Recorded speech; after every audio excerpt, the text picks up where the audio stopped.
Breitbart editor, Moore scandal represents so much beyond one race. The editor of Breitbart News says the Alabama Senate contest represents so much beyond one race, and that his reporters will continue to investigate the claims made by the women who have alleged that Republican nominee Roy Moore assaulted or pursued relationships with them as teenagers. "We admit our biases," Breitbart editor-in-chief Alex Marlow said. "I'll tell you that we would like to see a populist, nationalist, America First conservative get elected. There are so many people who want Judge Moore to not become the senator from Alabama, and it has not just Democrats, it has the Republican establishment, it's the media establishment," he said. "And what happens in Alabama, either side is going to use it to claim momentum heading into 2018. It's a hugely significant race." Since the Washington Post first broke news of the allegations on Thursday, Breitbart, of which former White House counselor Steve Bannon is the executive chairman, has stood by Moore.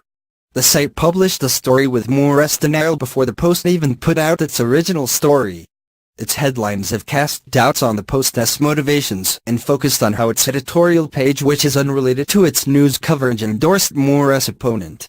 On Sunday, the site published a story headlined, "Exclusive Mother of Roy Moore Accuser, Washington Post Reporters Convinced My Daughter to Go Public." That story was widely criticized on Twitter by those who pointed out that persuading a source to go on the record is standard journalistic practice. Breitbart instead portrayed the reporters as engaging in activist behavior.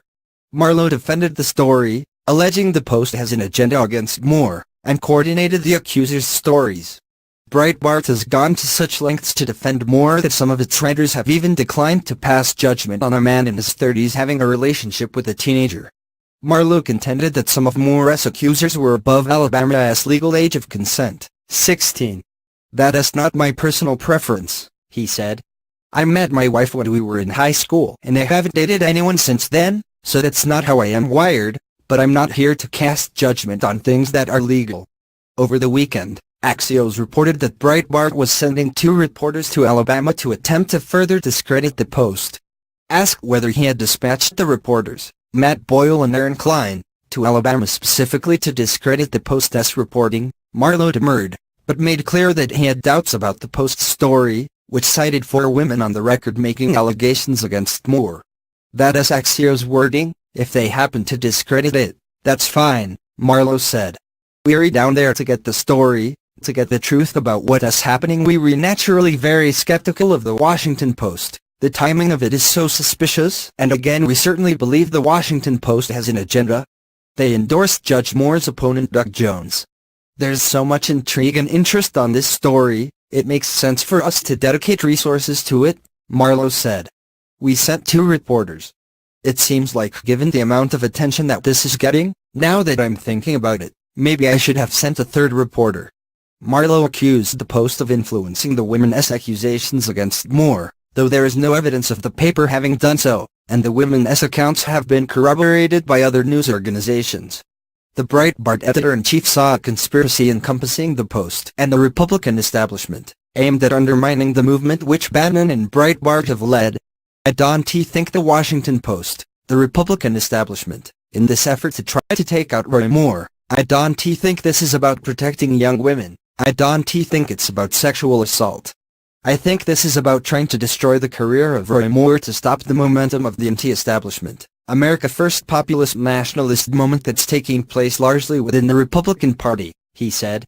"I think that's the motivation here, and I think that's highly relevant to the discussion."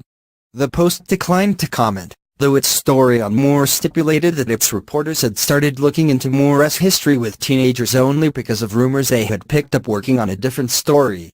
The women all told the Post on the record that none of them knew each other. Journalism experts have praised the Post's story for offering extensive details on its sourcing.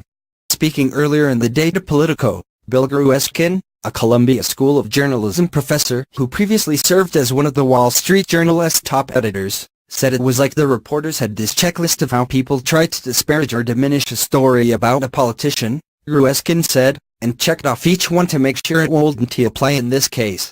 While the women's accounts have caused Republicans such as Senate Majority Leader Mitch McConnell to ditch Moore, Breitbart has held on. "If I had to emphasize one thing," Marlow said, It's that there is a widespread perception within the Breitbart readership that this is all something that has been coordinated by the Republican establishment, because they see their lives flashing before their eyes.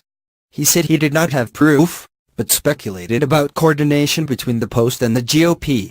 The enemy of the enemy is my friend.